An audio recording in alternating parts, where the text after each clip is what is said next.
ನಮಸ್ತೆ ಎಲ್ಲರಿಗೂ ಮಾಂತರಿಗಳ ನಮಸ್ಕಾರ. ಮನೆಗೆ ಸಡನ್ ಆಗಿ ಗೆಸ್ಟ್ ಬರ್ತಾರೆ ಅಂತ ಗೊತ್ತಾಯ್ತಾ, ಅಥವಾ ನಿಮಗೆ ಯಾವ್ದಾದ್ರು ಸ್ವೀಟ್ ತಿನ್ನಬೇಕು ಅಂತ ಅನಿಸ್ತಾ? ಹಾಗಾದರೆ ತಟ್ಟ ಅಂತ ಈ ಸಿಹಿ ರೆಡಿ ಮಾಡಿ. ಐತಲ್ಸ್ ಕಿಚನ್ ಎಲ್ಲ ವೀಕ್ಷಕರಿಗೆ ಸ್ವಾಗತ.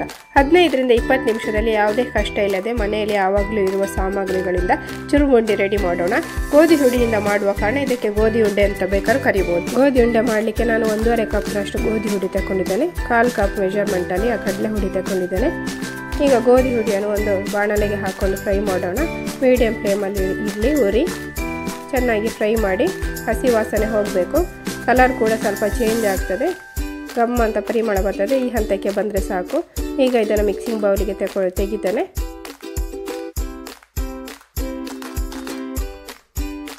ಹಾಗೆ ಅದೇ ಬಾಣಲೆಗೆ ನಾನು 1/4 ಕಪ್ನಷ್ಟು ಕಡಲೆ ಹುಡಿ ತಗೊಂಡಿದ್ದೆ ಅಲ್ವಾ, ಅದನ್ನು ಕೂಡ ಹಾಕಿ ಫ್ರೈ ಮಾಡ್ತಾನೆ.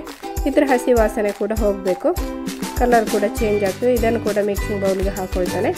ಈಗ ಇದಕ್ಕೆ 1.5 ಕಪ್ನಷ್ಟು ಸಕ್ಕರೆ ತಗೊಂಡಿದ್ದಾನೆ, ಬ್ರೌನ್ ಶುಗರ್. ಇದನ್ನು ಏಲಕ್ಕಿ ಹಾಕಿ ನಾನು ಹುಡಿ ಮಾಡಿ ತರ್ತಾನೆ. ಈಗ ಸಕ್ಕರೆ ಪೌಡರನ್ನು ಕೂಡ ಈ ಮಿಕ್ಸಿಂಗ್ ಬೌಲಿಗೆ ಹಾಕೊಳ್ಳೋಣ. 1/3 ಕಪ್ ಮೆಷರ್ಮೆಂಟಲ್ಲಿ ನಾನು ಹಾಲಿನ ಹುಡಿ ತಗೊಂಡಿದ್ದೇನೆ, ಇದನ್ನು ಕೂಡ ಹಾಕೊಳ್ಳಿ. ಹಾಗೆ 1/2 ಕಪ್ನಷ್ಟು ತುಪ್ಪ ತಗೊಂಡಿದ್ದೇನೆ. ಇದನ್ನು ಸ್ವಲ್ಪ ಸ್ವಲ್ಪವೇ ಹಾಕ್ಕೊಂಡು ನಾವು ಮಿಕ್ಸ್ ಮಾಡೋಣ. ತುಪ್ಪದಲ್ಲೇ ನಾವು ಇದನ್ನು ಉಂಡೆ ಕಟ್ಟಬೇಕು, ನೀರು ಹಾಕಲಿಕ್ಕಿಲ್ಲ. ತುಪ್ಪದಲ್ಲೇ ಮಾಡುವ ಈ ಉಂಡೆ ತುಂಬ ರುಚಿ ಮತ್ತು ಹೆಲ್ದಿ ಕೂಡ.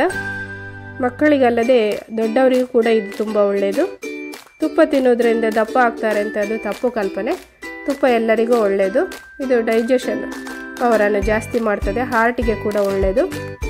ಸ್ಕಿನ್ ಶೈನಿ ಆಗಿ ಇರ್ತದೆ, ಅಲ್ಲದೆ ನ್ಯಾಚುರಲ್ ಮಾಯಿಶ್ಚರೈಸ್ ಕೂಡ ಕೊಡ್ತದೆ.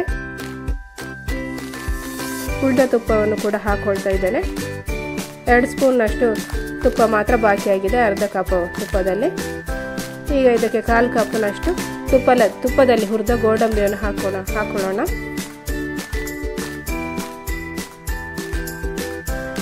ಉಂಡೆ ಕಟ್ಟೋಣ. ಈಗ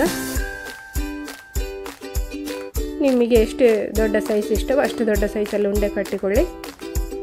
ನೋಡಿ ಎಷ್ಟು ಸುಲಭವಾಗಿ ಗೋಧಿ ಹುಡಿ ಉಂಡೆ ರೆಡಿ ಆಯಿತು. ಇದನ್ನು ಚುರುಮುಂಡೆ ಅಂತ ಕೂಡ ಕರಿತೇವೆ ನಾವು. ಜಟ್ಪಟ್ಟಾಗಿ ರೆಡಿ ಆಗುವ ಈ ಉಂಡೆಯನ್ನು ಇವತ್ತೇ ಮನೆಯಲ್ಲಿ ಮಾಡಿ ಹೇಗಿತ್ತು ಅಂತ ಕಮೆಂಟ್ ಮಾಡಿ. ಲೈಕ್ ಆ್ಯಂಡ್ ಶೇರ್, ಸಬ್ಸ್ಕ್ರೈಬ್ ಆಗಲು ಮರಿಬೇಡಿ.